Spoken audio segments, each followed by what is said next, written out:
What's up, man? It's your boy 16. If y'all rocking out with the channel, I want to ask y'all to like, comment, and subscribe.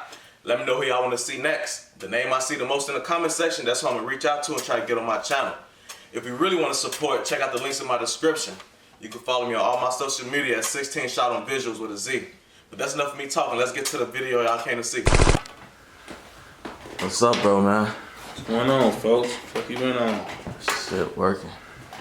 So, you know, you don't really need no intro, because for the people that been from day one, they already know, like, you was the first interview. But, yeah. You know, for the people that's new to this shit, that don't know what's going on, let them know who we got on 16Shot on Visualz. Oh yeah, you know, this Tay600, man. You know, King 6, man. You know, checking back in with my homie 16Shot, man. You know what's going on. Bro, so, you know, last time I got out with you and shit, you was on house arrest. You was fighting a gun case and shit like that, so what's the update on that situation? I beat that shit. Yeah? For them, I beat that shit, boy. I was fighting that shit for from April to August. Quick ass, my lawyer beat that shit so damn fast, man. You know, you got paper, that's what happened. He beat that shit in 4 months. Went to trial and beat it in a bench trial, man. Made them motherfucking police officers look crazy. Yeah. So, you know, when you was going through a little situation, talking to your lawyer and shit, did he tell you, like, he had it beat already, or you was kind of worried about that shit? I mean, I was kind of worried about the shit at first, you know what I'm saying? I was kind of worried about the shit from like, cause you know I got off parole like 4-5 months before that for a pole, you know what I'm saying? So it was like, when I first caught the case, I was on some cop-out dummy shit, like, you know, in Chicago, I don't know if it's like this in other states, but in Chicago, when, you know what I'm saying, when you catch a case, if you on house arrest fighting the case, however long you stay on house arrest while you fighting the case, it's like being in jail. Every day that you on house arrest is like being a day in jail. So my original charge was a UW by felon, and Chicago state law, it's like that's a 3 to 7, which means your minimum 3 years and your maximum 7 years. So I was going, in the beginning, I was just trying to tell my lawyer to really extend my case. I was trying to tell him, like, keep just getting continuances and shit extended as long as he can, to see if I could fight it for 1.5 years on house arrest. Cause you know, if I could probably fight it for, I'm thinking like I probably could fight it for 1.5 years, and then I could get the minimum. You know what I'm saying? And you know, which is 3 years, and I was gonna, you know, everything is at 50%. So if you take 3 years, you got to do 1.5 years of 3 years. So I was gonna try to sit on house arrest for 1.5 years, then cop out and go dress in, dress out. But as soon as I got out of preliminary and got my chief judge, they put the new law in effect, which means that if you come in for anything by felon, UUW by felon, your minimum is 7 years now. So it was like, for me to even stay out of jail, I would have to be sitting on the house arrest ban for 3.5 years. I know the judge wasn't gonna let me do that. I didn't want to do that, so my lawyer instantly pushed for trial. And you know, he started coming to court dates like, man, we got this shit beat. I thought I was gonna have to cop out and be in that joint, but man, we ended up beating that shit. God works in mysterious ways. You know, it's so crazy though. I had a fucking meeting with Def Jam when I got locked up for that shit, man. I was on my way to the airport, and I got locked up for that shit on my way to New York to meet up with Def Jam. Yeah, so, you know, what caused you to beat it? Like, it was some type of loophole or some shit like that? Yeah, kind of what it is. You know, like, when you think they got, cause you know, like I said, I think I elaborated a little bit in the last interview, but like I was the only one in the back seat. They found the gun in the back seat. I was on the passenger side. They found the gun on the driver's side in the back seat. I was the only one in the back seat, but I beat it because it's like, when you in somebody else's car, it's like, you're not responsible for nothing else in their car. It's just like a motherfucker being in somebody's crib. If the police kick the door in right now, whoever don't live here, you can't just really push shit on them. Only the people on the lease, you can really say that they own anything that's in this crib, you know what I'm saying? So, me being in the car, in the back seat with a gun that's in a bag, they really can't even, really not supposed to even charge me with it, because the gun wasn't sitting out in the open, which when my lawyer, was one of the things he argued, like, he got in somebody else's car, and a gun was in a bag was in the back seat with him. That's all he could tell. He's like, bro, it's not no physical. You just can't walk out and get in the car and see that it's a gun sitting in the back seat with you. You like, man, the gun it's not on display. It was in the bag. You know what I'm saying? Which is real law. Like you just can't say he knew anything about this gun or he even owned this gun because of the simple fact the gun ain't even on display. He could really say that he don't even know the gun was in the back seat with him because it's in the bag. You know what I'm saying? And then the police lying thirsty tomorrow. I was the only person in the back seat. They seen me reach to the other side of the back seat. The judge asked, my lawyer asked him what part of my body did they see move. They said they seen from my waist up. And you know, to see my whole waist, like as you walk into the car, you see me reaching on the other side of the car. For you to see my whole waist up moving, that's like you saying like we don't have a seat in our car. Like I'm in that back, just in the back seat, sitting on the crate or something. Like you just, like what the fuck happened to the whole rest of the back seat that covered all of my whole back? You know what I'm saying? Only thing you should be able to see moving and me in the back seat is my head. You know what I'm saying? Yeah. So it was really like a lot of wordplay. The police be so fucking smart, they dumb. You know what I'm saying? And they fucked themselves over. Then it was raining, so you know they tried to go off body cam shit, and the body cam shit ain't never showed nothing. It showed nothing. They caught them lying. You know what I'm saying? The nigga on body cam saying when he opened the car door, he really immediately went to where he seen me reaching at. But the whole time, the nigga never even immediately went over there. His ass looked on my side. He didn't know what the fuck was going on. His ass a clown. But I ended up eating that shit.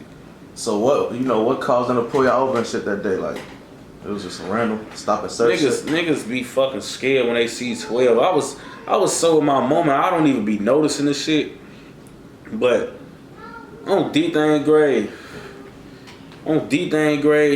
the shit so wild because it was like niggas don't even be, you don't be really, like you don't be knowing what be going on, folks. Cause if you're not the driver, but niggas real live be like scared as hell. If I'm in the back seat, I'm not even thinking about the police. The nigga in the driver's seat, he swerving. You know what I'm saying? He doing all type of little slow shit. You know what I'm saying? He just over fronting his move. You know what I'm saying? He ended up getting us pulled over. So that was it. You know what I'm saying? Motherfucker, he swerving and shit because he see the police and he got a motherfucker pulled over, man.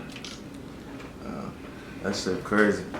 So you mean to tell me all these niggas that be copping out and shit like that, when situations where it's like it's not their gun or it's not their car, they just could take that shit to trial and beat that shit if they got a decent lawyer? Yeah, see, like I be watching Meek speak on a lot of this shit. Like I watch like them and all Meek interviews since he been out, and he touched so many points. Like when you be in the system, bro, it's like me. I always been blessed in my situations. I fight all my poll cases with lawyers and shit like that, you know.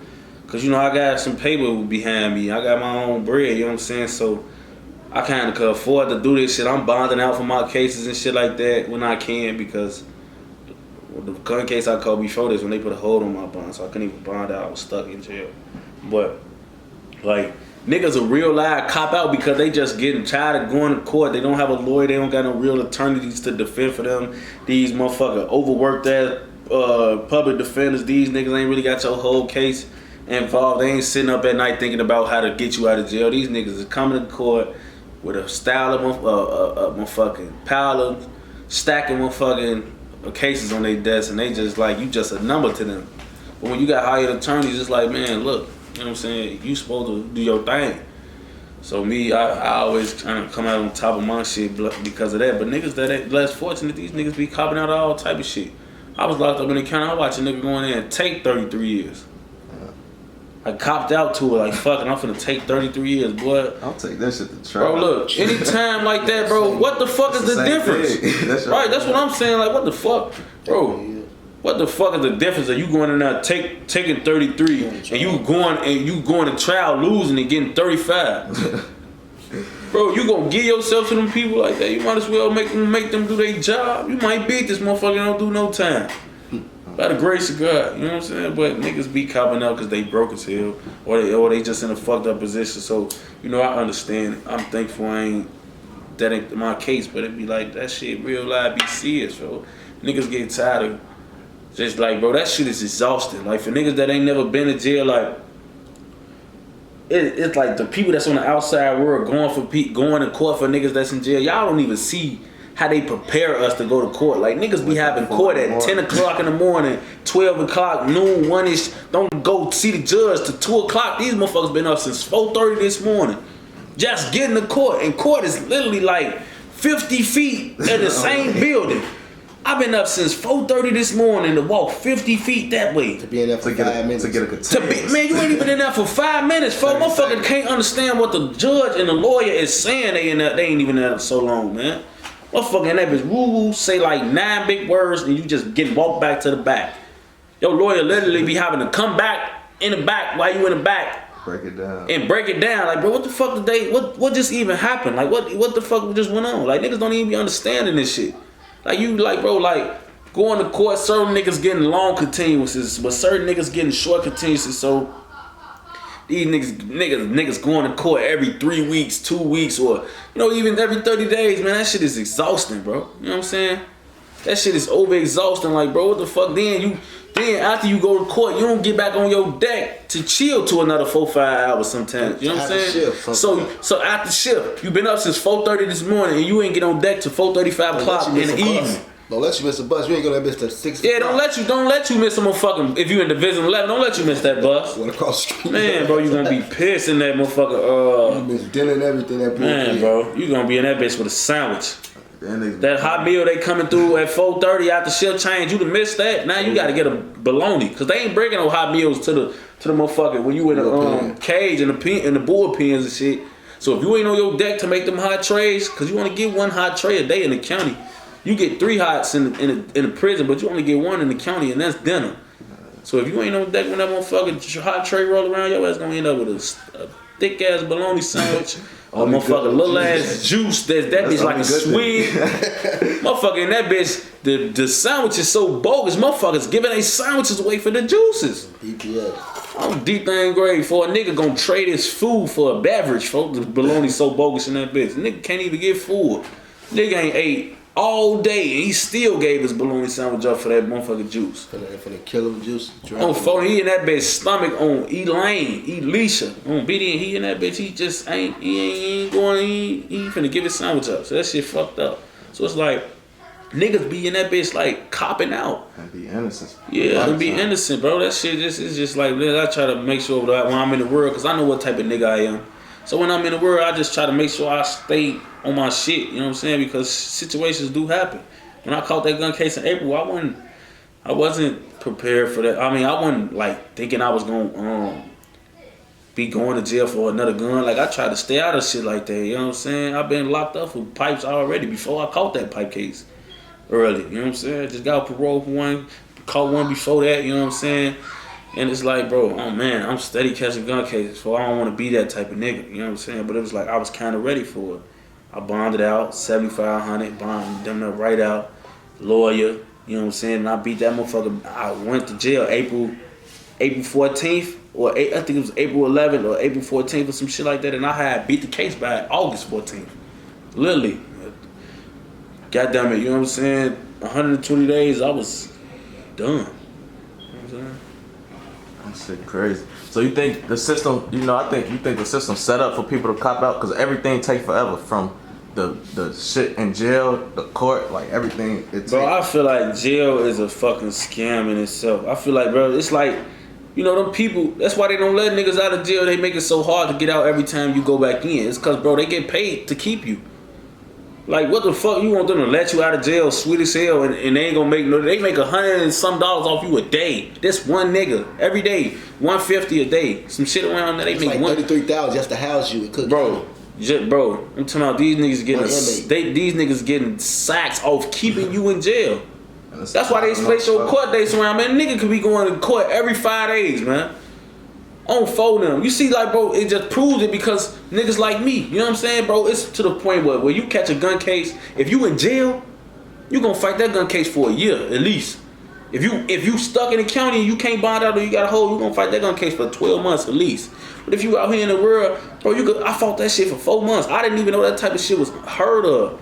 I'm just knowing, bro, I fought my last gun case. If I wouldn't have copped out, I copped out after 6 months of being in the county. But who's to know how long I was gonna be in there if I didn't cop out? You know what I'm saying? So it's like, bro, I feel like they make that shit way longer than what it gotta be. You know what I'm saying? Cause that shit just be like, bro, the process don't gotta be that long. Everything with the county is designed to make you just like try to get out their way and still be booked though. Like even the process, like bro, you would come in the county, like say for instance you go catch a case, next day they bring you to the county, you probably spend a night in a police station, they bring you to the county the next morning at 7 o'clock in the morning. You don't go to bond court till after 1:30. So you've been in the county since 7, you ain't went to bond court since 1. So that's five-ish hours, you know what I'm saying? That's 5-ish hours, some shit like that, 5.5 hours. You go to court, you still in the bond after you even go to, cause they don't just like take you one by one to your next position. They gotta be a group of y'all ass, you know what I'm saying? Whoever ready to go, if you finna bond out, alright, you still gonna be you gonna be going through processing like you finna go make your deck until your bond hit. You know what I'm saying? And bonding niggas out take like fucking 8 hours. Hell yeah. This shit, you know what I mean? Motherfucker go up there, they done been paid your bond at 2 o'clock. You ain't got out the county till 10:30. 11 o'clock, I'm cheap. You know what I'm saying? Like, bro, that whole design, that shit is all fucked up to make you just like, damn, like, you know what I'm saying? But yeah, it's like that shit just like fucked up. For like I'm on phone, you go to the bond court, leave bond court, still be in the bond bullpen in the back till like 2:30, 3 o'clock. Don't let them not move you till after shift change. You back there at 4 o'clock, 4:30. You know what I'm saying? Then if you ain't bonding out, okay, you're not gonna even get on deck till 8, 9. You've been in there since 7 in the morning. You don't make deck till 8, 9, 10. Matter of fact, sometimes later than that, bro. Way later than that. Actually, every time I ever made it on deck, it was like 2 in the morning. So you literally done that spending a whole day just getting processed. I've been in this bitch since 7 this morning, bro. I didn't get on deck like last time when I came in, man. I got in at 7 in the morning. Went to bond court early this year when I called this bond case. I went to bond court at 1. I've been in there since 7. Went to bond court at like 2 o'clock. Maybe later than that, like 2:30, you know what I'm saying? Because I was one of the last numbers. And then when I went in there, it was like, bro, after processing and all that goof ass shit, bro, I literally, when I made it on the deck, everybody was asleep, like the whole deck. You know, you go in at like 9:30 or some shit. Everybody be like, I'm talking about niggas wasn't just in their cells. Everybody was asleep. Like everybody was asleep, you know what I'm saying? It was like 2 in the morning. Everybody like literally all the way knocked out, you know what I'm saying? So it's like, bro, I done been in this bitch 20 hours just to get processed in. Like that whole situation is just fucked up and ain't just terrible for her. That shit ain't for nobody. But you know, since you since the last interview and shit, what you been up to, like as far as your life, music, shit like that? Shit, I just, man, you know, I really been just on some real live. Like I've been in the booth and shit, bro, but like all the fans that know me, they know like I don't drop as much as another artist. Certain artists don't drop as much as I should. But it's like, bro, like niggas like me, bro, it be so much shit going on that be taking me away from music. And I try not to let it overpower my music, cause this how I eat, this how I take care of my people, all that type of shit. But it be real life shit that be going on. You know, niggas already don't want me in the game, certain niggas, so you know, they try to make it harder for me. And the fact that I keep prevailing over a lot of shit upset people, so I be having to, you know, focus on other shit, you know what I'm saying? It be taken away from my music, but I've been on my shit. I've been, you know, in the studio with certain artists and going crazy, you know what I'm saying? Getting back on my shit slowly but surely, you know what I'm saying? So it's like... So, you know, I've been checking on Instagram, shit like that, and I've been seeing you've been taking trips and shit. I seen you in Boston, Vegas, shit like that. So, what was that about? You know, I'm always taking trips, you know what I'm saying? That's just some shit I'm always doing. You know, I always be OT where the money at for the rappers. I mean, if you can't establish, you know, niggas, when you from Chicago, it's like being from Atlanta or any other state where there's a lot of rappers that got clout. You know what I'm saying? These niggas, they don't want to pay you for no features. And everybody know how everybody, so these motherfuckers feel like they supposed to get shit for free. You know what I'm saying? Even though I show love to the rappers from my city, these niggas out here don't want to pay their own people. They rather go pay another motherfucker. So, you know, that's just the way it is out here. So I go OT, tax their ass for the features. I fuck with a lot of other niggas too on the personal note, but you know, I run up my sack OT. But yeah, I was really on some vacation shit in Vegas, man. You know, we had a fat ass crib out there. Fat ass like 5-6 bedroom with the pool on the inside. You know, going crazy. 5 foreigns in the 2 Lambs, a Bentley truck, Benzes, BMWs, all type of shit in the driveway. You know, going to the club, spending thousands on goddamn sessions and shit. We went to that motherfucker, the Club Dreads. That bitch was lit. Fab was in there turning that bitch up. You know, so, you know, I was on some vacation shit out there. I was, you know, doing my thing in Boston too, but I was chilling. Went to link up with some family out there. That's what's up. I be peeping a lot of out of town people be asking for features. They even be hitting me up since I did the interview and shit. My friend hit me up, hey, you know, you think you plug me with Tay? You could do this, you could do that. Like niggas making beats and telling me to give it to you and shit. Shit be weak as hell, nigga. That's how that shit be, man. Niggas be, you know, like I'm just thankful that I can even really like. That I can really even be in a position where I can make this type of money. Like niggas really want to pay me for beats. I mean, pay me for features, and niggas really want me on their beats. Like that shit is like love. That shit make you feel like you loved or something. I'm still like niggas be like, man, you know what I'm saying? Niggas be you know what I'm saying? Just like damn, make you sit and think like damn, folks, Steve, what the fuck? Like people really fuck with me. That's one thing that I be having to say to myself, even when I'm having shit going on. Like, damn, man, like, there's so much people that really fuck with me, like, really want to see me win, really like want me to go crazy. You know what I'm saying? So that shit really be like love. Yeah, you got a crazy fan base. Like how I've been knew it, but how I really noticed it was after we did our first interview. Like, you know, when we did this shit, I figured it was gonna do something just cause, you know, you got a name and shit like that. But I ain't gonna lie, since I did that, I've been going crazy with this shit. Like, I had NFL players reach out to me trying to do interviews, all type of crazy shit, you know? So it's like, how you feel to be a part of something like that, you know, and you helped start the shit off? Been the first interview. I mean, you know, I told you, like, man, you know, once you first came at me with the concept, I was like, bro, I'm gonna help you get off your feet. I know, bro, like, people like to hear me, regardless of what's going on with me, bro. Like, people, I got a following, and I got a loyal following. Like, my fans, bro, they know I don't drop as much as I should. They know that I just got a lot of shit that I need to work on, but they just there. You know, over the years, they see me go through a lot of shit, overcome a lot of shit. They got a lot of, not just love for my music, but they got respect for me as a person. So, anything that I put my name on, bro, it's like, it's just not just motherfuckers just clicking your shit and playing it for me. Niggas gon' fuck with whoever I fuck with. You know what I'm saying? Like family, like me introducing you to folks, and you and folks just start hanging together without me even being around. Like, that's how my fans is. Like, bro, when I jump on shit, you know, that's why I think that's why another reason people that do pay me for features, because I don't just got a fan base where people just click shit because I'm there. If you hot, or if they like what you doing and they see how you fuck with me as a nigga, they gon' fuck with you too. And it's just it ain't like a motherfucker just going to some shit, oh yeah, let's take shit, we take fans, we finna get on here and go crazy. No, they gon' fuck with you. You know what I'm saying? They gon' do they shit, you know what I'm saying? They gon' fuck with you too if they feel like you and me fucking with each other tough. So it's like, I just knew, like, when you came at me about this shit, I'm like, man, you know, I fuck with you personally, you like my real homie. So it was like, I'm like, man, shit, if that's really what you want to do, shit, let's do it. I know I'm a good person to start off with. My interview is gonna do 100,000 plus, you know what I'm saying? And for you to just be kickstarting this shit, that's gonna put you where you need to be, because this niggas that interview people, and these niggas ain't getting no recognition off this shit. You know, that's how, you know, when it's like you jumped off this shit in a criteria higher than a lot of niggas. Like, it's like you jumped in this shit, interview with me. Then you interview Von Lizay, you know, interview for them from PBG and shit. You know, it's just like that type of shit. Like, you already in a higher bracket. It's niggas that been doing this shit longer than you that ain't got interviews with some of us, or can't even get in touch with us. You know what I'm saying? We probably wouldn't even do that shit. When you hit niggas up and they actually do your shit, it just shows the level that. Cause a nigga called me earlier, didn't he? The nigga say, one of my homies from South Carolina, this shit just literally happened earlier, right? So the nigga say, he say, man, bro, I got a homie who be doing videos and interviews and shit.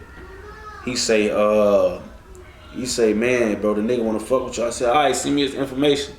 Let me see how he coming on the internet. Let me see what type of following he got. Yeah, and the nigga say he gonna do a free video and everything. I said, bro, of course he gonna do a free video.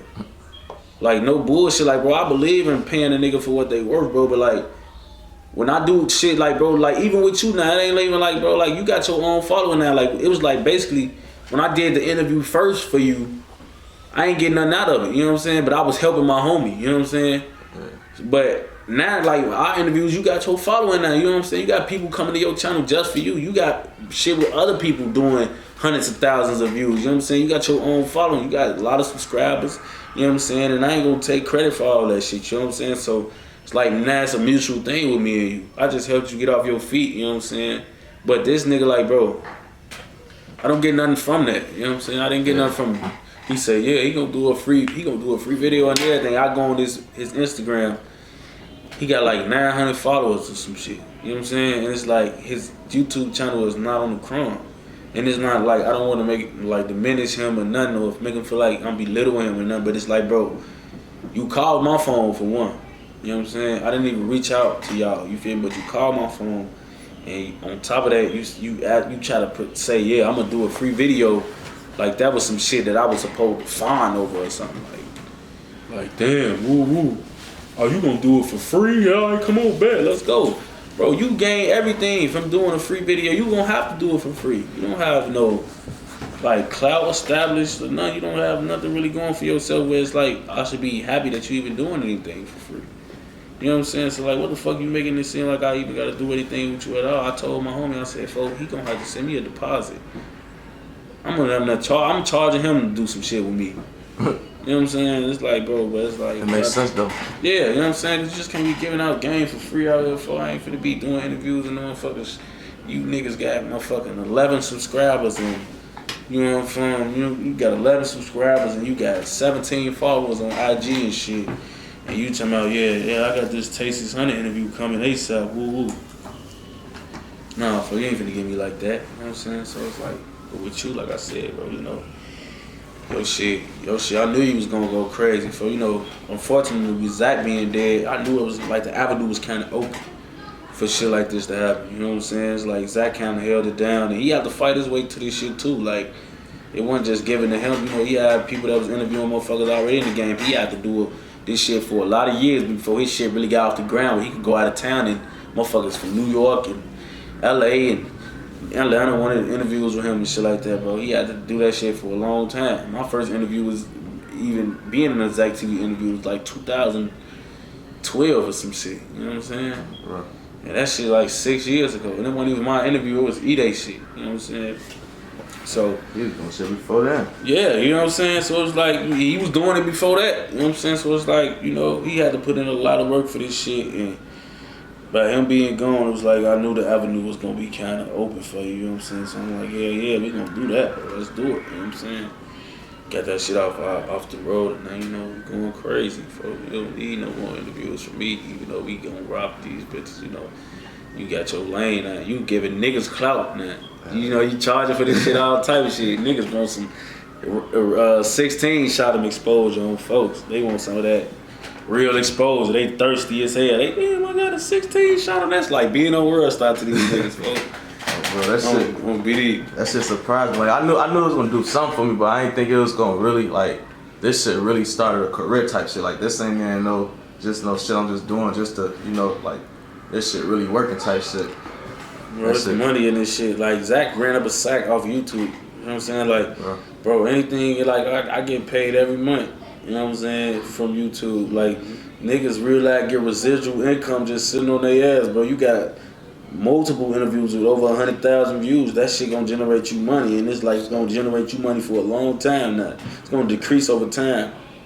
You feel me? From certain videos, I mean, like the impact of certain videos, but like, you be dropping shit, everybody getting thousands of views, but that shit you ain't really gonna, you can sit down and get paid for the next couple months, you know what I'm saying? So it's like, I've been knew it was like, that's why I took you serious, you know what I'm saying? Because, bro, this is anything with entertainment, bro. It's like, if like you could really do this shit and you could just like, it's like not even working, you know what I'm saying? Because it's like, bro, this shit easy and it's some shit you like to do and love to do, so it's like, you don't even consider it as work, you know what I'm saying? You consider this shit as like, you just, like doing your shit, having fun. So this is like with music. Like if a niggas from the hood used to always come to me for I want to get in the studio, folk. Get in.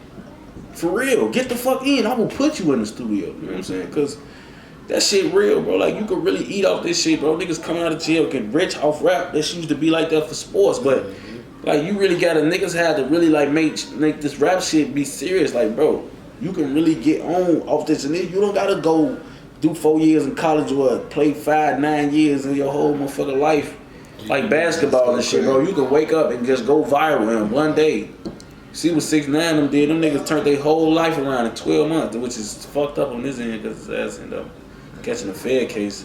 But besides the Fed case, he just like in a whole year, you know what I'm saying? That shit like niggas do that type of shit. Bobby Shmurda and them came out and just I'm steady naming niggas that's New York ain't the spot. like I'm steady naming niggas that just like came and just no, I don't want to sound like that. But it's like niggas just blow up fast sale. Like you could just blow up fast sale. So it's like, you know, that shit like this rap shit. You just and then it's like with rap or with anything in entertainment, bro. Like you don't have to change who you is to succeed. Like in every sport, every type of thing that you be on TV for except entertainment, bro. You gotta do a lot of things. This niggas out here coming in as rookies in the NBA, bro. These niggas 19 years old. They tell me you can't get caught in public smoking. You can't. You see what they just did? Kareem Hunt. They got them it. This nigga Hole just got the NFL and the Chiefs just released him from playing football, cause he pushed the bitch and kicked her. And I know niggas that push and kick bitches. These niggas getting millions of views. You know, I ain't gonna name them because I don't want to put them in that type of light. It's old shit, but it's like shit that really came to the light and shit that niggas was doing, got caught doing. These niggas still made XXL freshmen, did 1 million views. They doing big things with huge artists. It's like you can pop, you could do crack and dope out in the open, and they just gonna like let you do the shit. Like as long as your music hard, you could goddamn it. Man, bro, you could do whatever in this shit, and as long as you keep that shit coming, bro, you could make a 16-shot interview right now and snort a line of crack on this motherfucker. This gonna make it. I'm gonna Yo, shit gonna do 250 in 2 days. You go, damn, motherfuckers.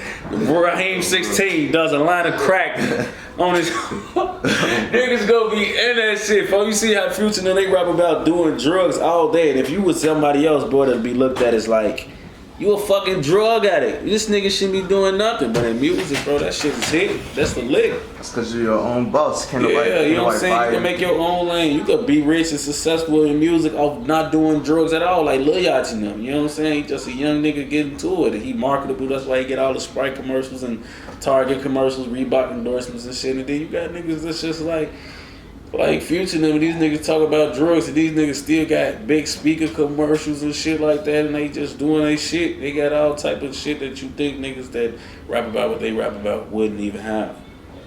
So it's like, it's the way to go. It's the way to go. You know what I'm saying? So when niggas that I fuck with come to me about shit like this, I take them serious. So I ain't even gonna lie, right? The whole time I'm doing this interview, I'm kind of like watching the Spurs and the Lakers play LeBron's busting their ass again. Well, yeah, folks, you know what I'm saying? You know, doing your shit, folks. That's what I want to see. I got that shit for all my people, folks. That's I see a couple other people, you know, doing the same thing. I feel like they just gotta stay consistent with this shit. Like that's the key to this shit, cause you can't get comfortable. Motherfucker forget about you like this. Yeah, I be trying to even teach that shit to myself, not to try to get comfortable. And I really don't ever get comfortable with the type of music I make, but it just be like. I just be getting caught up in a whole bunch of other real life situations that just kind of defer me away from music. I don't know. It's like some niggas different though. Like some niggas, they type of fan base, you could not do shit for a whole year and come back and they there still. But some people, they don't got it like that. Like, bro, this whole year, you know what I'm saying? The niggas try to like talk to me about this shit one day, and it was like, bro, I dropped 3 videos this year. Damn. You know what I'm saying? Like when you think about that, like in a 12-month span, that's terrible. That is. Man, bro, that shit is goddamn, bro, atrocious, bro. You know what I'm saying? That shit is terrible. So it's like, but at the end of the day, like I said, I go through real life situations. I was also fighting a gun case. I called a gun case. I fought that shit on house arrest for like 120 days. You know what I'm saying? And when I got right off the band, I dropped a video. I dropped like 2 videos in the same week because I had to re-release Colors and I dropped Wasted. You know what I'm saying? I dropped Wasted like a week after I beat it. Yeah, because I think I beat the gun case like August 14th and I dropped Wasted August 27th. And in between me dropping Wasted, I had put Colors back out too. You know what I'm saying? So it's like in Colors, bro, I had dropped Colors in February, the very end of February, and I got locked up in the very beginning of April. I had to take it down. because they were trying to like attach some guns that I had in the video with the guns that I got locked up with. So, you know, when I re-released Papers, you know, I mean, Colors, it was like, that shit had like 800,000 views. So, you know, Colors like did that, like, you know, Colors did that shit like in a matter of a month and some change when you think about it. Cause I had dropped Colors in February and I took it off in April. And within the midst of that little 30-some day span, 40-day span, that shit did 800,000 views. So it was like, okay. I ain't had dropped in a minute before I dropped Colors. It was like this just had beef for some reason. So it was like when I dropped that shit went up. You know what I'm saying? It was like my fans still be there. Like when I dropped Wasted went up. That shit over 500,000 views. I don't even promote Wasted. I don't promote Colors either. And Colors finna hit 1 million. You know what I'm saying? Which it would have been hit a couple million if I wouldn't have to re-drop it, but it's finna hit 1 million. So the Colors doing 200,000 since I released it, and I don't promote that song either. So it's like bro, I got fans that my shit just literally doing numbers off them fucking with me so hard. My fan base just dropped 600. That shit did, you know, some shit that wasn't really my song. I never even really promoted that. I was bored on house arrest when I shot that. You know what I'm saying? I just wanted to release something because I felt like I just had to release them. So I just dropped 600, did that, got their ear, let them know that I'm still around. Then I dropped Wasted. As soon as I got out to let them know that I'm still the coldest nigga around this bitch. Right. You know, speaking of music and shit like that, you got some new shit coming up? Oh yeah. I got a lot of hard ass shit, bro. A lot of hard ass shit with some hard ass artists and some singles and shit too that I'm dropping. That shit is all cold. Yeah, I heard a couple, I don't know if it's rumors or it's true. I kept on hearing people say, you know, you got shit with Polo G, Lil Zay Osama, shit like that. Yeah. You know what I'm saying? I got shit with them, man. You know, Polo, me and Polo, like, you know, we got some raw ass shit. You know, the shit Zay got that shit raw as hell too, but like, me and Polo, like, that shit, like, we going back and forth. That shit raw as hell, you know what I'm saying? That shit, motherfuckers gonna be looking at that shit like, wow, like, shorty them just blacked on that shit, you know what I'm saying? So how that song come about? Like, y'all linked in the studio, or he sent it to you, you sent it to him? Yeah, it came about, you know, me and Polo, like, Polo is actually like, you know, niggas like Polo, another rapper that kind of blew up fast, you know what I'm saying? He blew up fast as hell. Well, when you look at it, he's like, I ain't even gonna say he blew up fast. He blew up faster than usual. You know what I'm saying? But it's like from him, the time of him getting clout and the time of him getting signed, that shit is like, it's a small ass time frame. Like he got a buzz and he went crazy. You know what I'm saying? That shit was just like wow. Like niggas like. That shit blew right up, but it was like I was really one of the first niggas on my end listening to him. Like niggas from he from up north, niggas from my way weren't tuned in yet. But me being a rapper, I be always tuned with up and coming rappers, and I had threw Polo ass a shout out, like not even a shout out, but it was like I had like one of my ancestors. Now I was like, man, this nigga cold, folks. You know what I'm saying?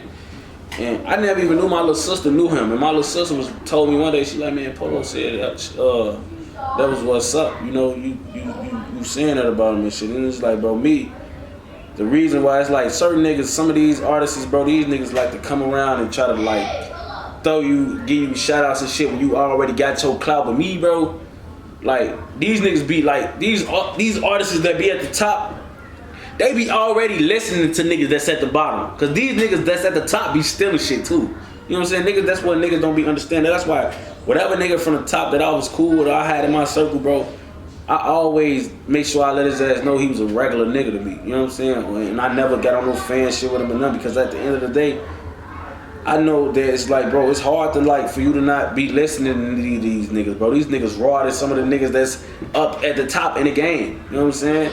And even me, when I was at my peak, and I was just always fucking with niggas that was up and coming, like always, bro. I always made that, cause I'm a real Chicago ass nigga, so I be in tune with Chicago shit.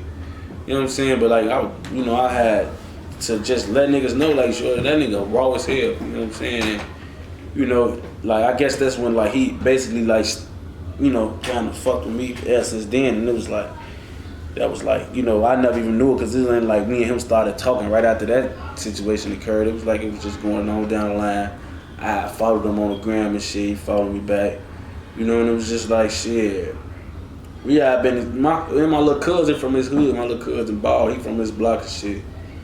But Ball ain't really had nothing to do with me and him linking and shit. We was already in cahoots and shit. You know, just chopping it up like, man, you know, we gonna go crazy. You know, me and Polo used to be texting and shit about like real shit too. You know what I'm saying?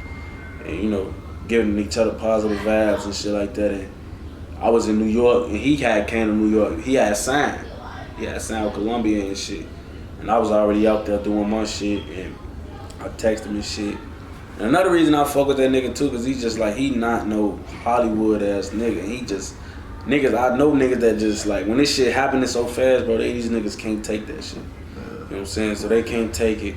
And they be just like doing a lot of shit that's outside they motherfucking character, just dissing people, acting like they just like so above and beyond, you know what I'm saying? But him, I text him, hey, yeah, woo woo. Hell yeah, bro, slide on me, yeah, we gonna link tonight, I'm gonna go to the booth, woo, you come through. In real life, like, on some shit, like, I didn't even have to double text him when it came around the time for me and him to go to the studio. He text me like, yeah, woo, you got some traffic? I'm like, yeah, he like, bro, grab some perks. You know what I'm saying? That's what he told me, like, yeah, you need some perks. On Lusty, but it was like, bro, he was on, even, you know, we had did the shit in New York, and we ain't even finished it, bro. The session ended up going over before we even got to finish the song and shit, but we was just in that bitch high as hell on perks, tweaking, talking too much and shit. You know, then when we got back to the city, I text him again. Matter of fact, now I'm like, man, I'm gonna set up a studio session. You wanna link back up and finish that shit? He like, man, whenever. I set up a session. I told him it was gonna be for this day at this time. And then when that day and that time came, folks text me first. He like, bro, what's up? You still going to the booth? I'm like, hell yeah. You know what I'm saying? And folks pulled up to my studio session in the left, bro, all the way from DT. Like, that's just like a motherfucker overextending their hand and just like do what they said they was gonna do. You know what I'm saying? And I just was like, and I pulled up in the lift too. He beat me to the studio. Yeah. And I'm like, damn, that shit just like, you know, it just shows you that there's some niggas out there in the world that just like, the shit that the new shit, they don't get enthused by that shit. They don't get sidetracked by that shit. They remain the same. Cause I'm a one nigga that's like that. And I done ran across a lot of niggas that's like, they make it seem like that, but later on down the line, you find out niggas' true intentions and true colors, and it's like, with him, it was like, man, that shit was always like, bro, sometimes you gotta put niggas in situations to see how they react and know what type of nigga they is. And that's so what I do when I first start fucking with niggas, because I don't want to wait till we get later on down the line. I've been fucking with you for a year, and you pull some shit that's out of character, or you throw me off, and then I done been around you so much, it's done up to this point, like my life in danger right now, because of some goofy shit. I done trusted you, and you really a clown. You know what I'm saying? So now, when I first be fucking with niggas, I kind of put niggas in that like situation just to see what type of niggas they is. You feel me? You know, he just was like, he was one of them niggas where I got like positive vibes, like good feedback from him. You know what I'm saying? And I just really, like, he didn't even know that, but I was just trying to observe his character. Like, me and him, bro, I swear to God, like, literally both times we linked up in the stew, me and him made one song. You know what I'm saying? Like, we wasn't like in that bitch, like, we was in that, both our sessions, we was in that for at least 4 hours together. We came out with a half a song the first time and a whole song the second time.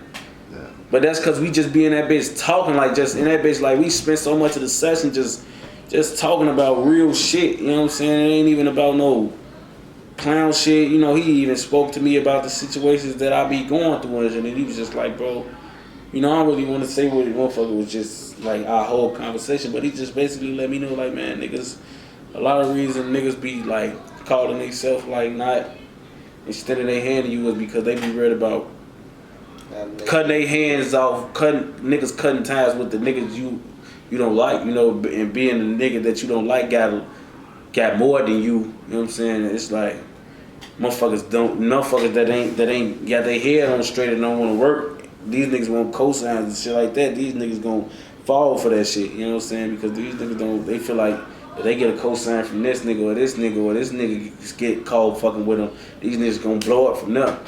They want a motherfucker to cosign them, and they want a motherfucker to, you know, instead of put that word in from them and shit, for them to blow up, instead of just like, bro, look, if you make good music and you stay down, bro, you gonna always win. It don't matter if a nigga give you a clout. Right now, I know niggas that, bro, niggas been fucking with niggas that's famous for so long, and these niggas can't got shit to show for it. Because at the end of the day, it's all about your talent too. You know what I'm saying? And Polo come from up north, bro. There ain't no niggas co-signing him. You know what I'm saying? Until you already got in the game. You know what I'm saying? And he come from somewhere where it's like, I come from the south side. It's 50 rappers that ain't got on from where I'm from.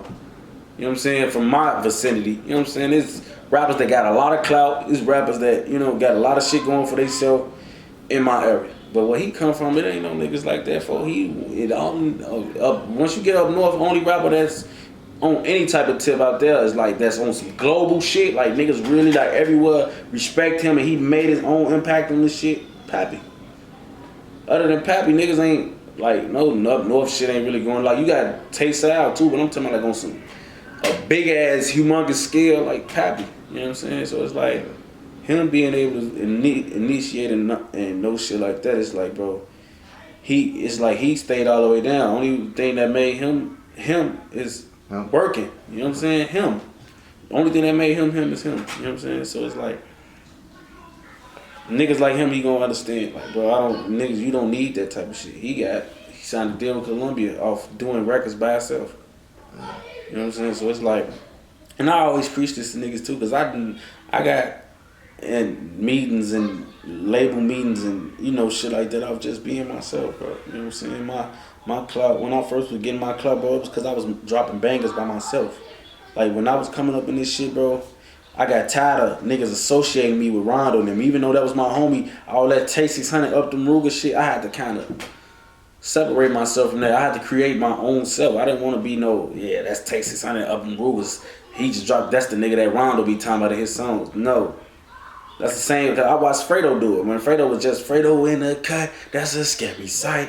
You know what I'm saying? Fredo had to like boss up, and then he became Big Boss Fredo. You know what I'm saying? He had to boss up and make it till it was like, bro, when you think about Fredo, you think about Fredo. You know what I'm saying? You don't think about no Fredo in the cut. You don't think about you think about Fredo with the sack, Fredo with the peach, Fredo with the, you know what I'm saying?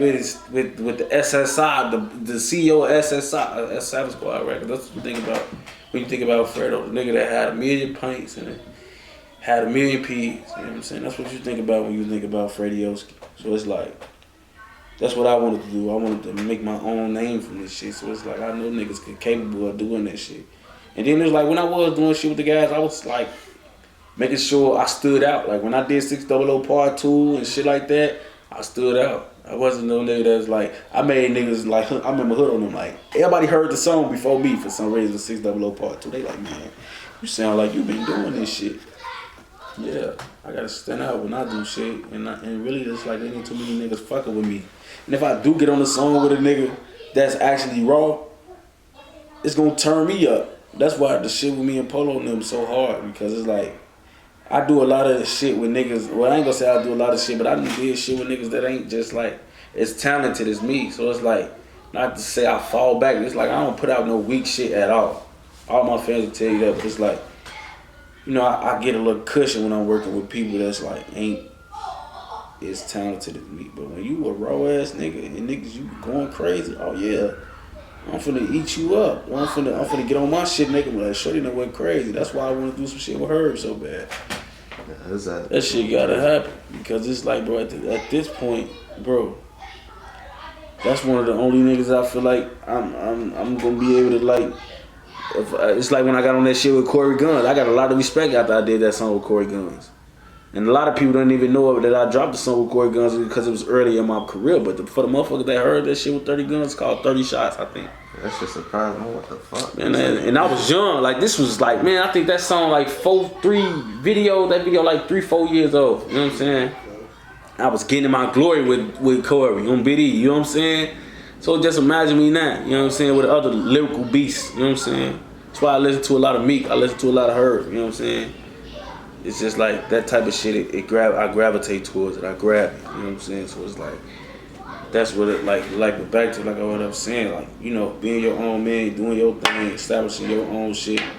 That's always the best way, because once you get up, niggas that was acting like they was doing shit for you out of love, they gonna hang it over your head, and they gonna feel like you supposed to do certain shit for them or with them, because they was piping you up when you was coming up, and they feel like a motherfucker, you thinking they doing it out of love, and they really just pawning you, treat you like a pawn. Oh yeah. If I do this right now, but I'm got the more clout. When he get up, if he blow up or I fall, I can always lean on him and tell his ass like, man, you remember when I was, you know? So it's like, bro, before I go do shit like that, I'm not gonna hold dick. I'm not gonna be no groupie. So it's gonna take me a little longer. Like that was never me. You know what I'm saying? If you notice, like I remember when Rondo was out, he was to turn a lot of the guys into fans. Like you, like on some just like niggas trying extra hard to get around now. Like I used to get around Rondo, like, cause he was Rondo and I'm Tay600. Like, you one of my homies, I'm around you. Even when you was blowing up, I was around you. You used to make sure I was around you. You know what I'm saying? Wasn't no, yeah, rare. I'm spending the night at your crib all these days in the road trying to make sure I don't get around you, and I know you be around other famous people and I want to get around them, so I'm sticking to you like glue. No.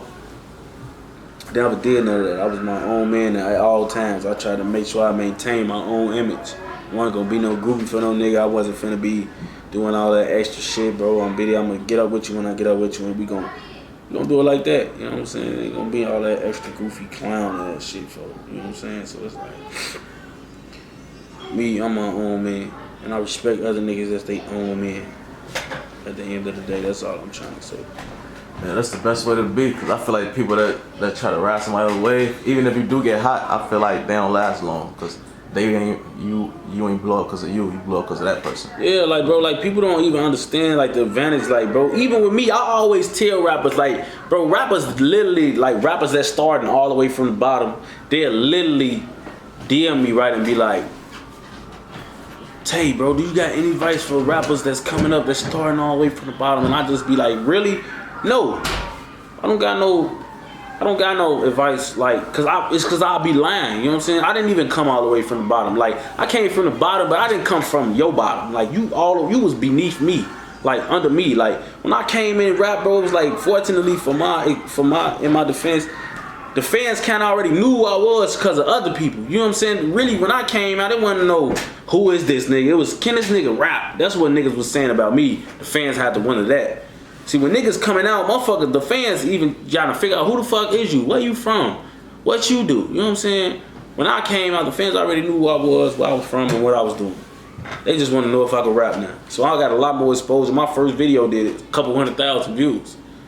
You know what I'm saying? So it's like, I'm not coming from your bottom type shit, so I can't just, you know, say, yeah, we'll do this and do that and you gonna blow. And no, I can't do that, bro. So it's like, that's why I like trolling and shit. yeah, you know what I'm saying? It's just like, motherfucker just gotta, I be real honest.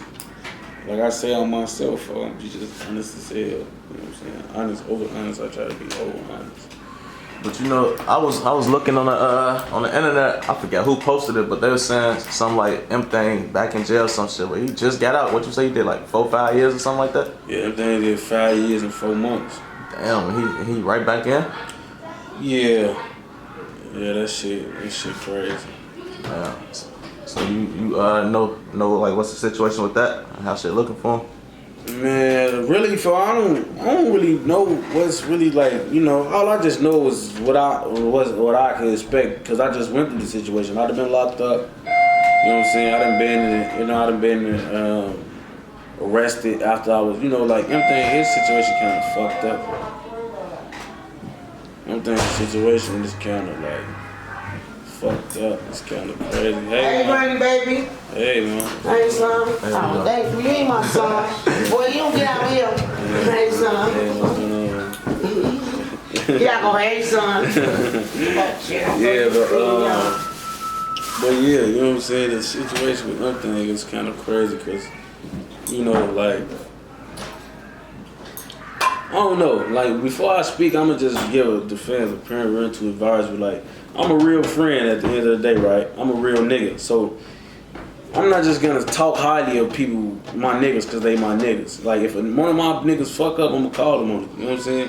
And in the situation with M-Thing, I just feel like I don't even say he fucked up for going back to jail for a gun. It's like, you fucked up because you put yourself in a situation to go back to jail for a gun this early.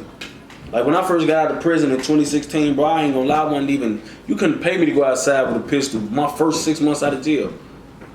My first 6 months out of jail, from December to the summertime, bro, you couldn't get me to jump right back out there, bro. I just did prison time. This is not no county bid. I just went to prison, which means I got an X on my back, which means every time I go to jail from now on, it's more time. It's not like I can do less time than what I just did the first time. No, it's not gonna be that, bro. You're gonna be locked up for sure longer than the last bid you just did, for sure. That's what prison do, bro, because it's called X's. When you got an X on your back, bro, every time you go to jail, more years is added on. Like when I just caught this gun case, like I got out for that last poll case in December of 2016. I got out parole in December of 2017. I had a whole year of parole. I caught this gun case that I just beat in August. I mean, I caught it in April of this year and I beat it in August. So it's like, being the fact that I went to prison before, this ain't just no gun case. Like my first gun case, I ended up doing 10 months for.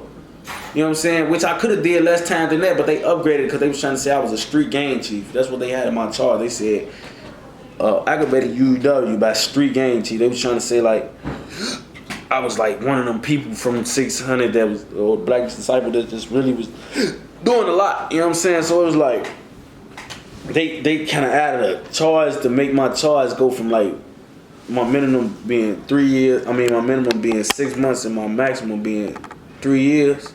At 50%, and my shit went from a 1 to 3 to a 2 to 5, to a minimum 2 years and a maximum 5 years. So I ended up copping out for 30 months. You know what I'm saying? At 50%. But like being with that, me going back to jail, that shit gonna crack me. You know what I'm saying? Like if I wanna beat this case that I just beat, my minimum was 7 years. I just did 10 months for my first one. And my minimum for my second one was 7 years. So that's 7 years at 50%. That's 3.5 years I got to do the minimum if they crack me.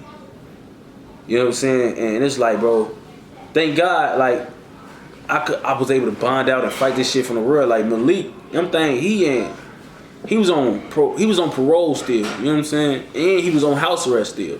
So it's like, with folks, it's like, it's crazy because it's like, all right, how parole work in Illinois is if you get out of jail, right? Like everything, he didn't get out parole till August 16th of 2021. So he had 3 years of parole, right? Now when you violate parole, whatever time you had left on parole, they cut that in half, right? So say for instance, if I would have got out at 16, right, and I got out for parole, I got out in 2016 December, I got out parole in December of 2017, so that means I got a year of parole. I got 12 months of parole exactly.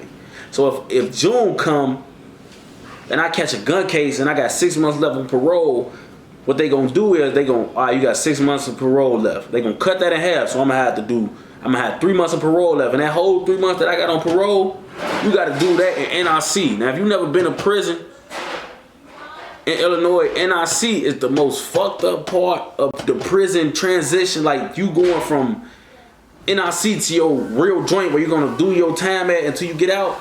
That's the worst part of prison. Like the week or couple weeks you gonna be in NRC, that's gonna be worse than your whole bid when you get to your real prison. Like that's gonna be, rather you do 2 months in your real prison or 2 years, bro. That couple weeks you spent in NRC to get to your prison, that shit gonna be the worst of your fucking life, bro. It's a 24. It's like sad, but it's every day. Like you don't leave out your cell for nothing. The food is the worst it's gonna get in being locked up. It's like that's the worst it's gonna get. You know what I'm saying? So now your food already terrible. You don't leave your cell, and they got like floors, like they got galleries. That's what you call them.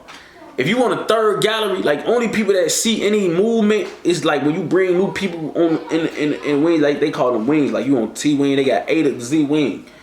So if you on, I think I was on T wing. Now they got 3 galleries on every wing, A through Z, 3 galleries on every wing. The first gallery is like the bottom floor. They see every new nigga that's coming in. You know what I'm saying?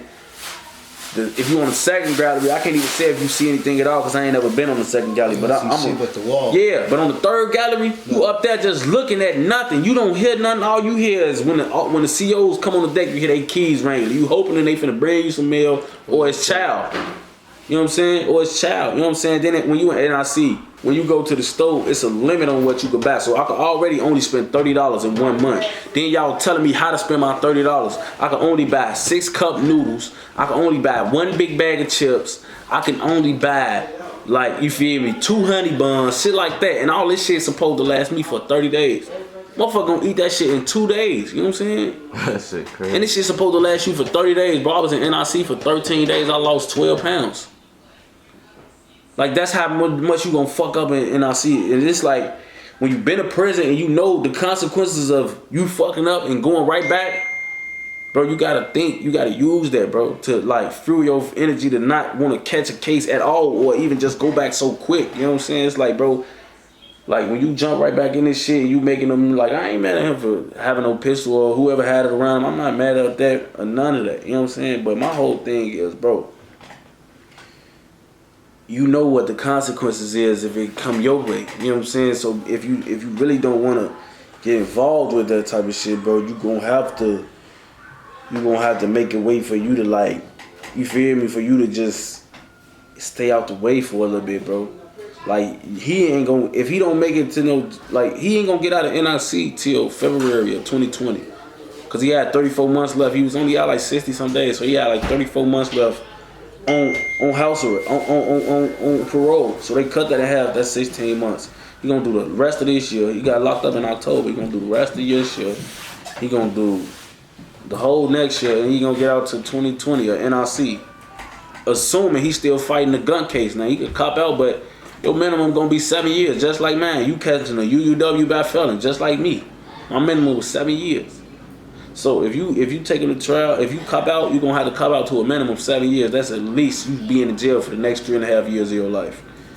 And if you want to take him to trial and risk it all, then you risk getting 10. You have to do another 5 years straight. Now it's like you never even got out of jail. It's like you just basically did 10 years straight. You know what I'm saying? So it's like, that's the type of shit that make me mad about the shit. It's just like, bro, and then, you know, me, I calculated all the money I spent on him and all that type of shit, bro. I spent like $20,000 on him. Like somewhere around there, you know what I'm saying? Me sending him $180 a week, $100 or $80 or $90 a week for 5 years straight.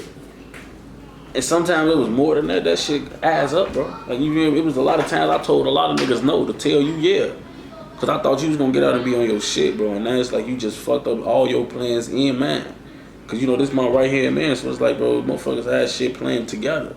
So all that shit I did for you and now, cause I want you to come out and like, I don't want you to, you already had a lot of time to do in jail. I don't want you to be in there doing jail time on the floor. You know what I'm saying? So it's like, I made sure I took care of you. I still on my business, bro. You know what I'm saying? But it's like, now it's like you in jail making motherfucker look at you weird.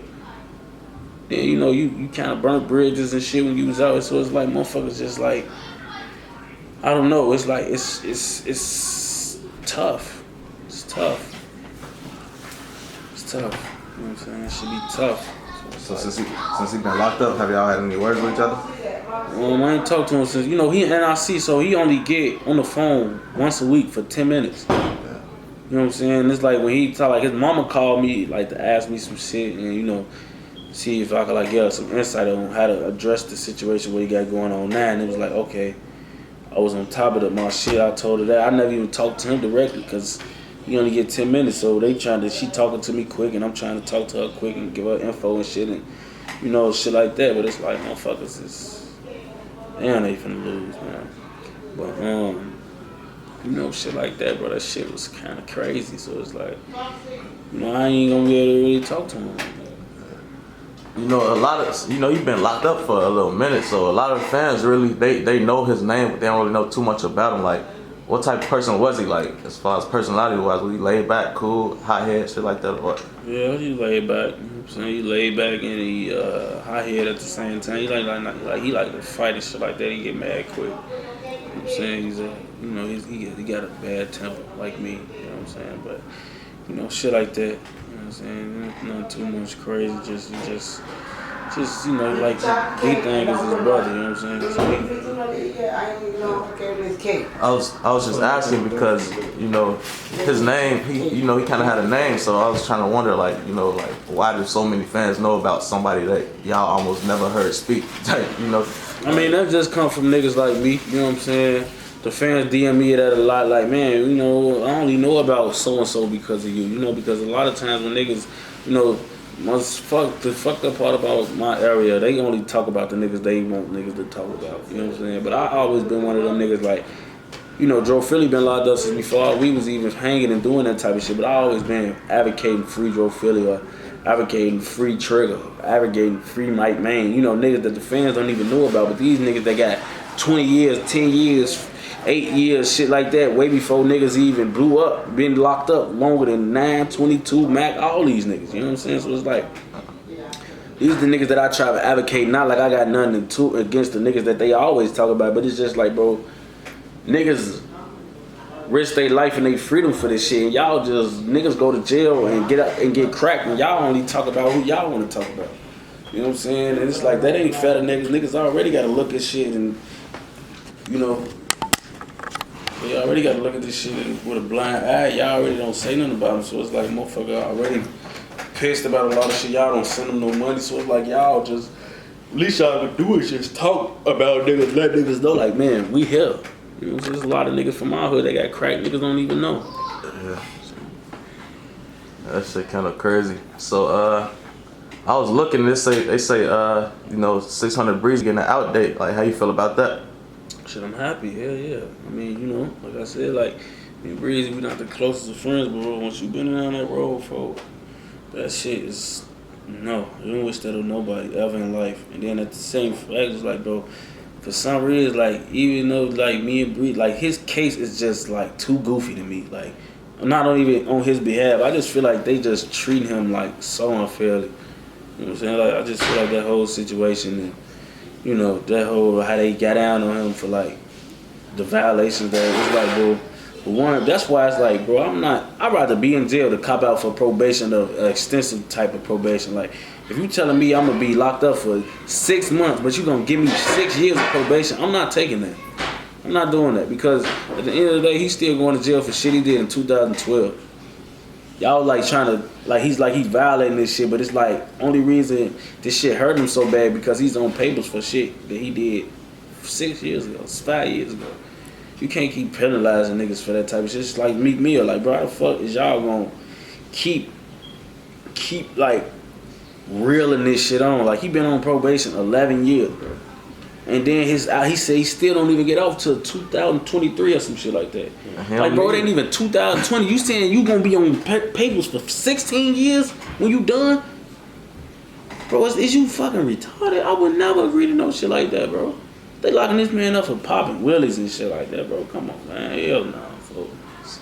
We ain't on that, folks. We ain't finna do that. Yeah, I ain't gonna lie, probation, that shit is set up. Like, that's what I regret ever getting on that shit, because it's like, they could bring you back anytime they want to. Literally, yeah, they could feed the man. And look, man, you could have a motherfucking female probation officer, man. Her motherfucking husband pissed off. She catch him cheating. Now she done gagged them. You know what I'm saying? Violated you to my, you know what I'm saying? You ain't do something that really is not even nothing that you need to be doing or gotta do. The fuck is you dealing with people? You know what I'm saying? You got another motherfucking person in charge of your whole life. You already got to deal with that type of shit. When you get out of jail, you come home with parole and shit like that. So like, bro, I'm not gonna be doing that shit. So I did that probation shit when I was a kid. I caught my first gun case at like 14 years old, 15 or some shit. Yeah, so, you know, with Breezy, you know, you say y'all ain't really the best of friends, shit like that, but like, is it still love that? Like, if he was to come out and reach out to you like, hey, let's do a song. You know, let's tee up on a song. Like, would you be willing to do some shit like that? Or would it take some time or a little more conversations? I mean, bro, like, see the thing with like me and Breezy, bro, it's like, bro, like, our conversation that we had on the phone, basically, bro, it was like, I don't, like, you know, cause I ain't gonna lie, bro, I don't really got no kicking tickets for no nigga that really was trying to like get down on me in that type of light, bro. But the situation with Breezy, how we talked on the phone, was like, bro, even when, like, niggas always doing shit, like, when they never around you or when you can't defend yourself, like, niggas always do shit like that, you know, but as far as, like, when you run into a nigga and you see him in person, or you got a nigga in the point where it's like, he gotta be his real self, or he gotta talk how he really feel. Like, bro, he really basically told me, like, I don't know, you know, he was saying shit like he heard this and he was in the courtroom when this was said and this was that.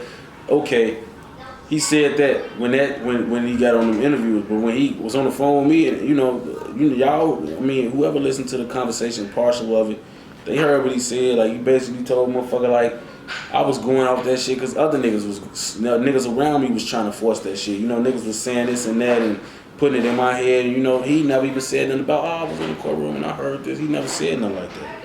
You know what I'm saying? He never said that over the phone at all. He was basically letting me know, like, man, niggas was around you putting that shit in your name and they was bogus for it, and you know, he fell in the line with that shit. That's just basically what a lot of people do that don't like me. They don't got no real hate towards me. It's just the nigga that they benefit from or that they want to be around. They just be going off with niggas around and be saying for the moment and shit. But it's like, I be knowing that type of shit. Certain niggas I just can't get past when they do the shit, but certain niggas, you know, niggas is real loud. Like, you, some of these people, some of the people that you be around. Like, one thing I can say about the situation with me and Breezy, right, is it's like whatever the fuck he was doing to stick his neck out because of them niggas, bro. Like, he need to like see what's to his own people, like I did. Like, I don't give a fuck regardless of me and him never fuck with each other a day in our life, bro. Or never do a song, never cross paths, or we still beef. None of that. I don't care. What I do want him to do though is I want that nigga to see what type of niggas he was just bending his back for and shit when he was out. Like, bro, when Breezy first got locked up, I immediately said free him. Like, and I don't know fan shit. I'm not a fan, bro. I've been in this shit a long time. Niggas been fans of me since 2013. You know what I'm saying? So I'm not a fan, but I understand the situations that he in. I've been in prison. I've been to jail. I've been wrongfully accused. I've been wrongfully sentenced. All of that shit. And how they did it with him, it was like the fact that he was in jail was fruit, and the fact that he was in jail for what he was in jail for made it even worse. And you know, the whole time he been in jail, the niggas he was just with every day, these niggas don't say free him. Cause you know what I noticed, right? The niggas from my hood so fucking bitch made that these niggas be doing clown shit. They run around with whoever be around the most famous people. Like when Breezy was just out and he was hanging with Drake every motherfucking other weekend and shit, folk was holding this sack. You know what I'm saying? There was one nigga that was just so deep hate so fucking much. The nigga, y'all knew what I'm talking about. You know, my fucking lame ass cousin, man. He hates so fucking much. You know what I'm saying? And me and him was already getting into it. Y'all know the fuck I'm talking about. The nigga that's shorty, fucking my slow ass cousin anyway. So he being with Dirk now, you know what I'm saying? And you know, Breezy being with OVO and he being with Drake now, you know what I'm saying? Like when folks, my stupid ass cousin and Breezy was getting into it, it was like the guys trying not to pick sides and shit because they want to dick ride both of them to get around the niggas they be around and shit. You know what I'm saying? But since now Breezy been in jail, you know what I'm saying? And since my slow ass cousin, the only real nigga hanging around famous people now on a regular basis, now niggas want to dick ride my cousin. And they not saying free Breezy because my cousin and Breezy don't like each other. So now it's like, motherfuckers not, oh yeah, free Breezy, man. Motherfucker, you can pull this shit up right now. Let's see how many posts they made about Breezy, and then let's see how many posts they made about 9 or 22 or Mac or some niggas like that. It ain't even fucking comparable. And it ain't like Breezy wasn't fighting a whole lot of time. Like Breezy originally got sentenced to 10 years.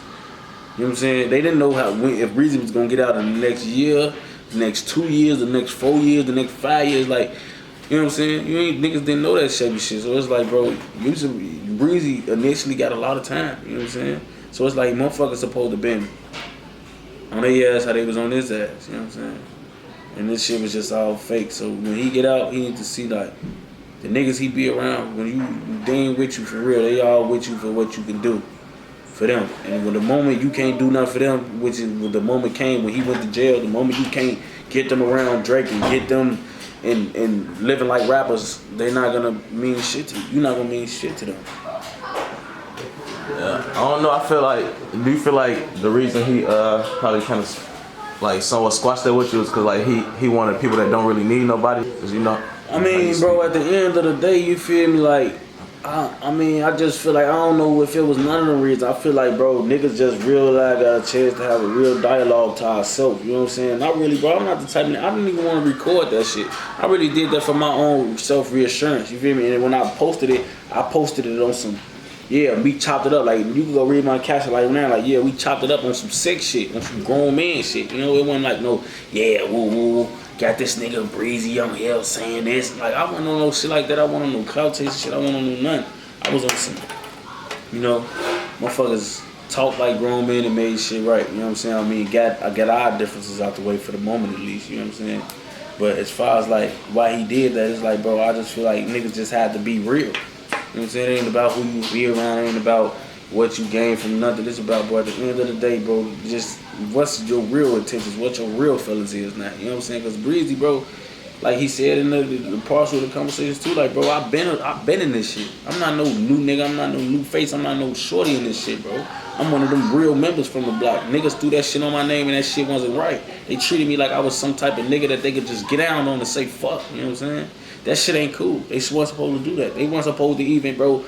Really, bro, when shit like that happening, bro, if it's niggas in your own hood, bro, you're not supposed to go like that about it anyway, bro, because that type of shit reflect everybody when you come from a set. You know what I'm saying? When niggas in your set or your game do shit, that reflects on whatever morals and what you was taught as a whole coming up. You know what I'm saying? When niggas do police shit or when niggas do fake shit, that make all y'all niggas look, because all y'all come from the same place. So you niggas, he might be the same nigga you is. So when you going around doing all this talking and all that publicly doing that shit, bro, that shit don't make niggas, like that make niggas, like I remember me arguing, phoning them on the internet, and I just realized you used to be seeing niggas like, bro, like making tweets about us as a whole, like, bro, these 600 niggas starting to get clowned out. You know what I'm saying? And that shit just look bad on everybody. Like, y'all think y'all saying some shit, y'all not saying nothing. Y'all making us look bad as a whole. Cause we all got each other numbers, know each other stay and doing a lot of shit. And you niggas is the first place y'all think about jumping on, acting crazy. It's the internet. You know what I'm saying? So it's like, bro, all that shit.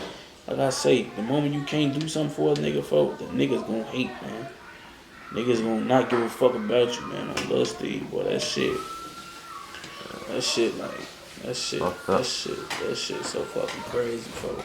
Yeah, that internet shit was a bad move overall for everybody. But it's a question I gotta ask you though, cause you know, back in the day, a lot of motherfuckers was basically saying like you, King Von had like a good relationship, like hanging out, shit like that. And when I look on his Instagram and shit, I see he still following shit like that, but I don't really be, you know, I don't know the status of the relationship. Like all the fans be asking, like, ask about King Von, ask about King Von. So it's like, what's to y'all relationship? So, you know, like on your end, like how is it? Like, is it still love?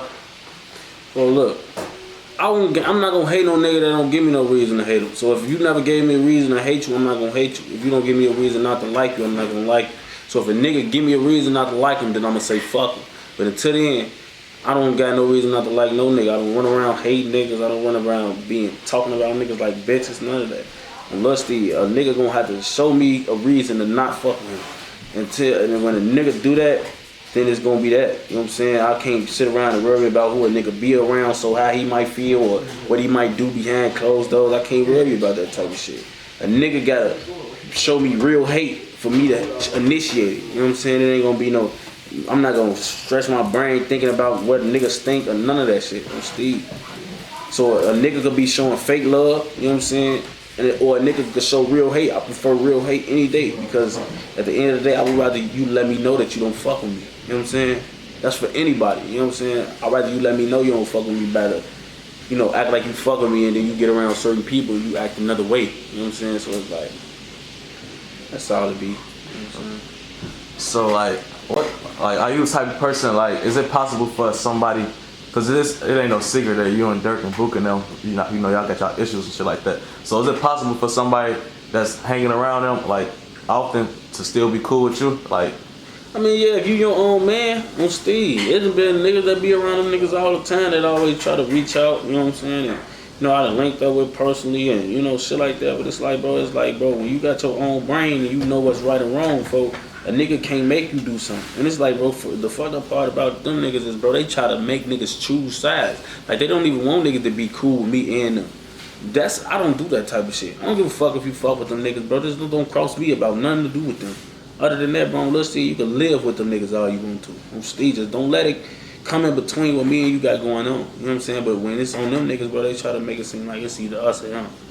You know, and they got the advantage because they got the money and they got the, you know. So it's like niggas be trying to, you know, niggas won't even all the way stop fucking with me. They just like a fall back and they try to act like they still cool with me and we still fuck with each other. But you know, they probably be around them niggas saying anything. You know what I'm saying? Yeah. It's crazy that you you said that about like people being able to mess with you and mess with them at the same time type shit. Cause I remember like way back in the day, we was on Twitter and shit, and they was trying to start some shit between Chicago and Detroit, cause you had that first day out shit, T Grizzley had it, and y'all shit both making noise at the same time. And ain't nobody really expect him to do what he did with his shit, but he took off with the shit. But right. Y'all had like a little relationship, like I seen that with my own eyes, and y'all FaceTime together shit like that. Right. But I don't really see it no more. Like it's when he started hanging with them. So was he on some like he let people get in his head type shit? Like is y'all relationship still what it used to be? Bro, I don't like. You know what's so crazy about the nigga, me and T Grizzly, right? Like you actually, that's crazy. And my homie Greedy sitting right here, he can vouch because when I first linked up with T Grizzly, he was that with me. You know what I'm saying? So the situation with T Grizzly, folks, it was really a clown ass situation to me, folks, because at the end of the day, me and T Grizzly was the first group, and like when that shit, when people was trying to put us against each other, it made me and him like look at this shit like, man, I'm like, shit, we both just came from under some time, you know what I'm saying? And great minds think alike, and we went from the, got to chopping it up, he was blowing up, and I remember his first time coming to Chicago and shit, he had a motherfucker hotel room that was like it was like right across the street from the Apple. And like what I'm gonna make sure I do while I'm in this interview, right? Cause I don't want nobody clickbaiting this shit or trying to. I'm not dissing no niggas on here. You know what I'm saying? Cause I'm not trying to give them no clout. I'm gonna talk about the real shit, and it's gonna be good and bad. But I'm not finna do all the woofing. I'm not doing that. This shit's like real shit. I'm Steve. So it's like with the shit with T Grizzly, right? Me and T Grizzly, like, when you fucking with people, bro, sometimes you just gotta put it all the way out there. Cause I don't want people to find out shit from that I don't really like that's going on with me, or some shit that happened with me. Certain shit, that's like a nigga, like, say for instance, right, if I was like, what can I try to say? You know what I'm saying, that people be going on with niggas that they don't really like people to talk about. Like a motherfucker trying to say they knocked me out or something, you know what I'm saying?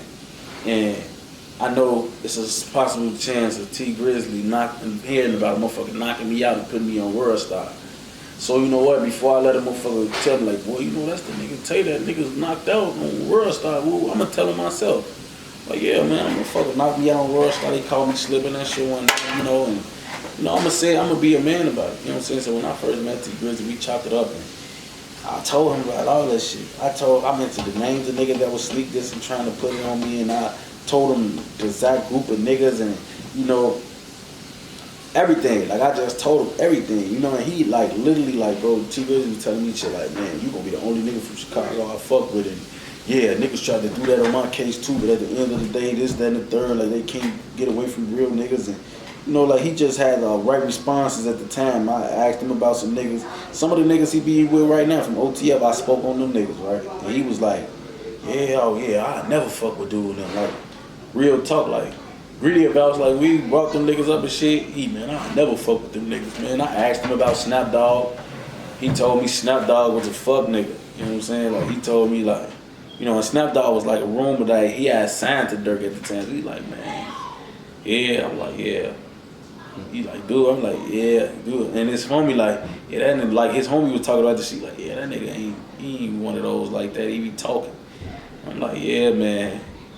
Dude ain't no shit either. Oh yeah, they ain't like that make perfect sense. He a fuck nigga and he signed to a fuck nigga. Like, these words coming out their mouth about these same niggas that they be around. So it was like, that's how I know this industry shit get fake as hell, and I try not to even like hang my head on getting cool with these niggas, you know what I'm saying? Because it's like, bro, these niggas be so fucking fake. And if I won't talk about this shit right now, like I said, I ain't dissing them or nothing. I'ma just be honest. Like, this is shit that was said, you know what I'm saying? And like, he was like,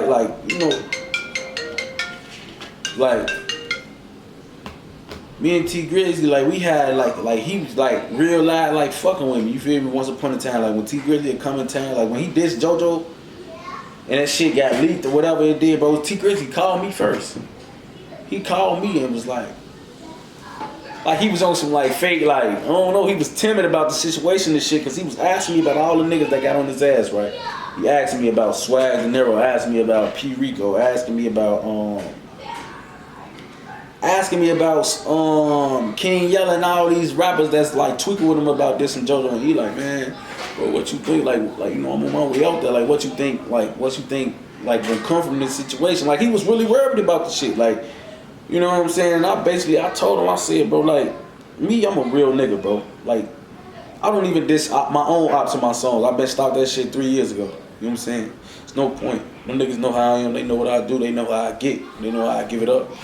I don't talk about no ops. I got real talent. I feel like niggas that build their career off talking crazy, want to mention ops in their songs, niggas that can't defend themselves, bro, they looking for a motherfucking click. They trying to get shit to generate views, and they ain't really got the talent to make up for what they trying to do, so they trying to use other things that's gonna get people to tune in to what they saying. You feel me? Just like the nigga Driller from 051. Without him making that dead ops, bro, I don't think a nigga would have ever listened to that nigga music, ever. That shit was so damn terrible. But that shit got 1 million views, probably more than that, because he just everybody. You know what I'm saying?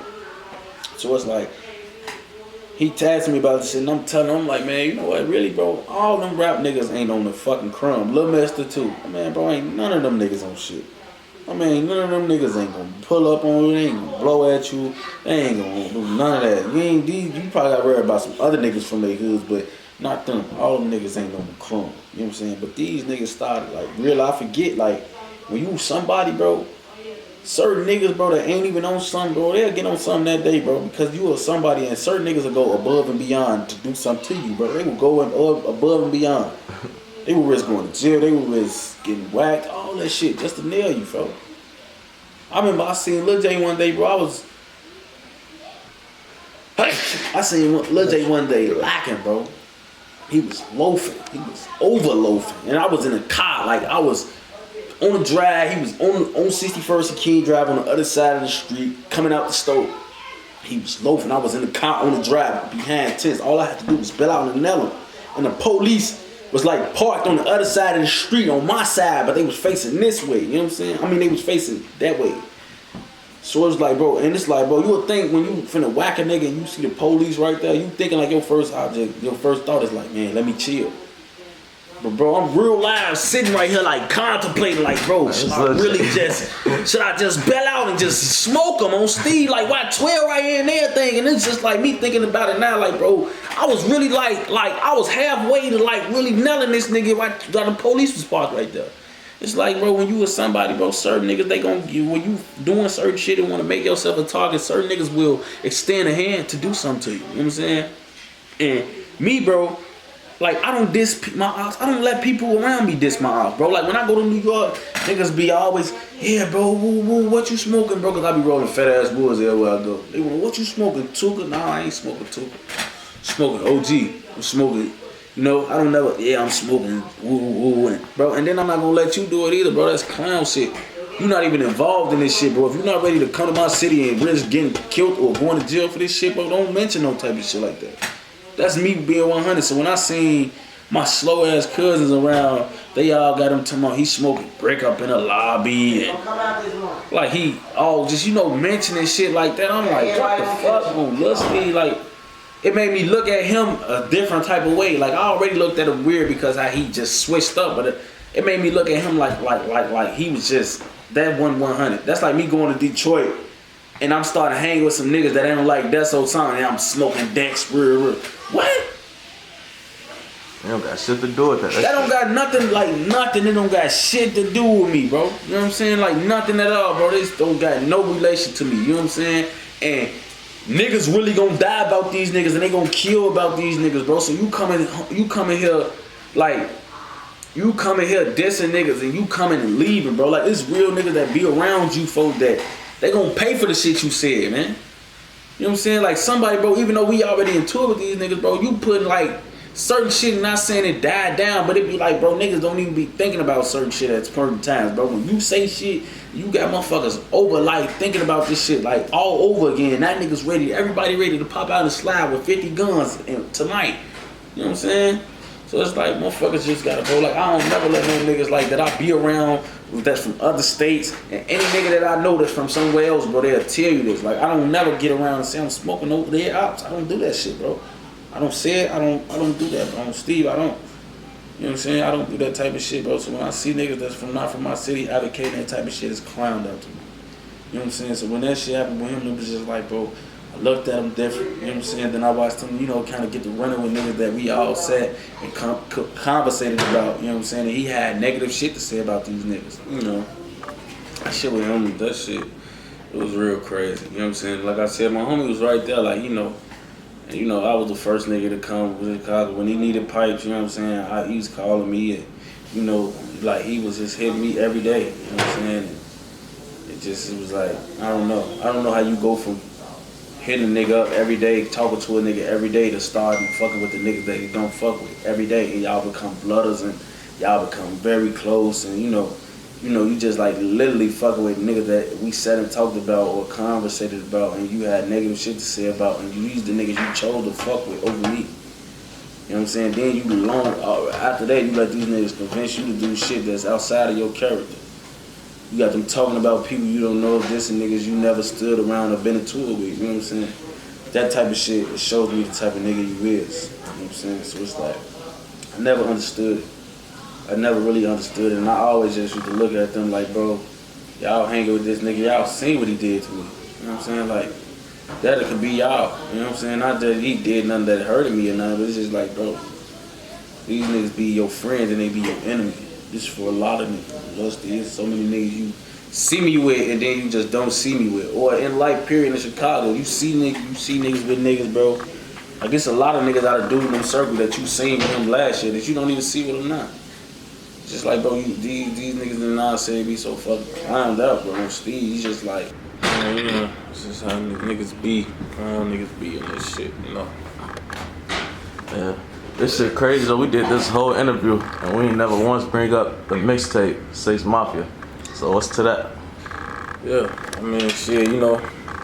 Fortunately, all my tapes, we be talking, every nigga wanna ask me about a lot of shit other than music, cause there be so much other shit going on. Which I understand, it ain't like they ain't talking about me, my music, cause I don't have talent. It's just that I be doing a lot of shit. I'm always in some shit too, which I already know. Yeah, folks, that shit coming along, you know, it's just I'm piecing all the shit together, the right niggas vocals coming in, get the right features lined up. You know, tapes is always a process. You know, I came home, I dropped 3 tapes in 1 year, like that shit was easy. That shit really stressful as hell, putting projects together. That's why I understand when a lot of artists be pushing that shit back, cause you know, you ain't the only one, it's your project, but it's like, it's a whole thing of people you gotta deal with and attitudes. You know, shit, processes, and that's a lot of people that go into making a whole complete mixtape or album. So it's like, when I do make 6 Mafia, it's gonna drop, and that mean all the right vocals gonna be in, and it's coming to an end. I only got like 60-some% of it done, you know what I'm saying? And I really could have more than that, but it's just I'm real picky about the exact songs that I want to put on there, you know what I'm saying? Just like I do any of my other tapes, just to make sure people really like my project. So it's like, you know, it's coming along, it'll be done soon. Alright, cool. You know, before we close out, is there anything you want to say? Any messages you want to give? Shout outs? Shout out to my nigga Johnny Bang Bang. You know what I'm saying? Shout out to my nigga Johnny Bang Bang. Got the new clothing line with the shit. You know I got that shit on right now. You know what I'm saying? Shout out to my who else I want to say shout out to? Bro, let me hold on. Let me use this time wisely right here. Yeah, my homie in Champlain, he got the Born Big in that clothing line. You know. Shout out to folks, you know. Shout out to gang, you know. Shout out to all the BDs, except the ones I don't fuck with. You know, gang shit, man. 6 Mafia dropping soon, you know. That's how we bleed, man. LA Nation, man. You already know what's going on, man. You know, got the rollie on. I still don't even know what time it is, but it's time to wrap this shit up, man. You know. Alright, well. I should have said, you still going? Shout out to 16 shout out to man. Alright, man. I had to get that out the way. Dude.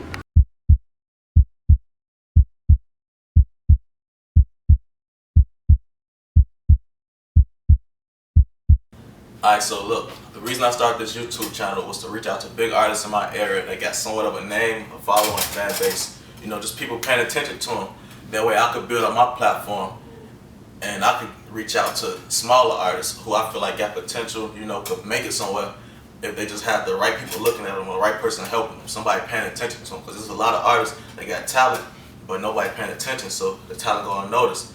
So what I'm doing basically is looking out for them, giving back. Just the same way these artists looking out for me, because I started just without no name, didn't nobody know who I was. They just agreed to do this off the strength, you know, for free, not charging me nothing. So for the artist that's looking out for me, I feel like it's only right that I give back to the other people. Because I used to rap, I used to be a rap artist, and I had talent, but wasn't nobody paying attention. So I'm trying to create a platform to put everybody on who I feel like deserves that shot. So if you want to support the movement, you can do it multiple ways. You can do it by either pointing me in a direction of somebody that you feel like got potential and should be on this platform, send a donation, purchasing clothes, like, subscribing, sharing my videos, putting somebody else onto the videos, just the simple things. All the comments, I read all that, so however you choose to support, it's all appreciated. But don't forget to like and subscribe. Thank you for tuning in. If you want to follow me on my social media, it's 16shot on Visualz on Instagram. Email booking raheem16@gmail.com. That's the best way to get up with me.